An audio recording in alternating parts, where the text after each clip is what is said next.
जय Hind. Good morning. आज हम अध्ययन करेंगे वायुमंडल में हमारे नाइट्रोजन चक्र है। नाइट्रोजन का स्तरीकरण कैसे होता है, नाइट्रोजन क्या चक्र के एक साइकिल के रूप में कैसे चलता है, उसके बारे में अध्ययन करेंगे। हमारे वायुमंडल में 78% नाइट्रोजन गैस है। नाइट्रोजन सभी सजीवों का आवश्यक संघटक है, जो प्रोटीन, पर्णहरित, क्लोरोफिल एवं न्यूक्लिक एसिड एवं विटामिन में उपस्थित होता है। पौधों एवं जंतु वायुमंडल में नाइट्रोजन को सीधे ही उपयोग नहीं कर सकते। यानी इसका कहने का मतलब है कि हम नाइट्रोजन का सीधे ही ग्रहण नहीं कर सकते।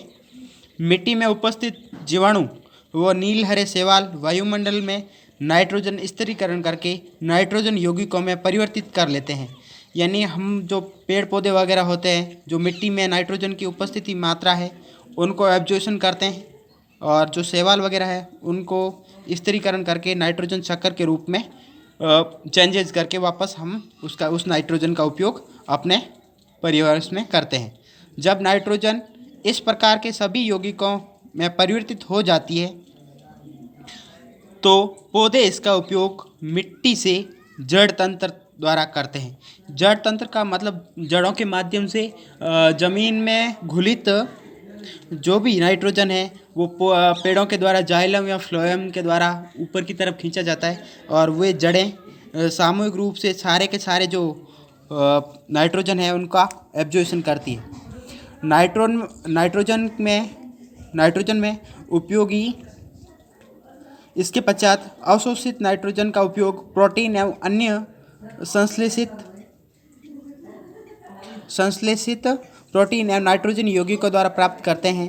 पौधों एवं जंतुओं में मिट्टी के बाद मिट्टी में उपस्थित जीवाणु नाइट्रोजनी अपशिष्ट को नाइट्रोजनी यौगिकों में परिवर्तित कर देते हैं, जो पौधे पुनः उसका उपयोग करते हैं। इस विशिष्ट नाइट्रोजनी यौगिकों के नाइट्रोजन गैस में परिवर्तित करते थे, जो वायुमंडल में चली जाती है।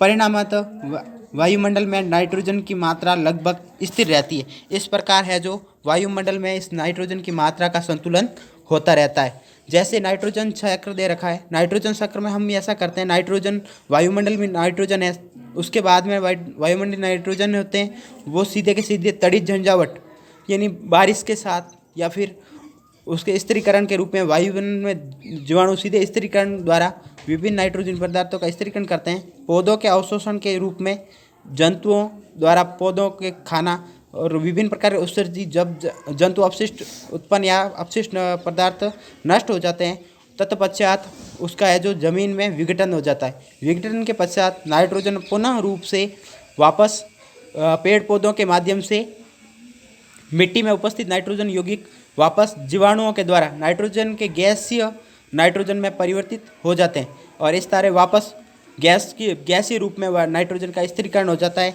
इस रूप से नाइट्रोजन है जो विभिन्न रूपों में एक रूप से दूसरे रूप में परिवर्तित होते हुए पूरे वायुमंडलीय परिवेश में नाइट्रोजन है जो एक रूप से दूसरे रूप में चेंजेस होती रहती है। इसके द्वारा हम ये समझ सकते हैं कि नाइट्रोजन है जो एक वायुमंडलीय संतुलन को कैसे बनाए रखती है।